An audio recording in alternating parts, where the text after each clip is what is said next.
Så har Brian fisk. Så meget, så nu må det snart være vores tur, var Kasper.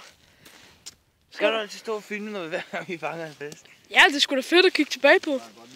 Det kan jeg godt lide.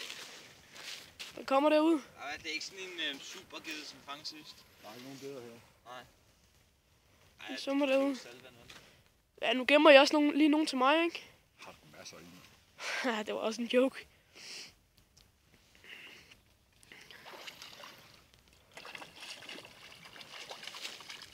Klarer du det?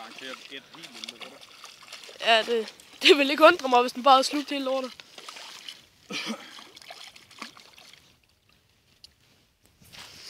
Det var også fin den der, Brian. Det er en lille, ikke? Den er fin. Det blev en ikke tævne i hvert fald. Tillykke med fisken. Tak, tak. Så er det snart vores tur, var Kasper.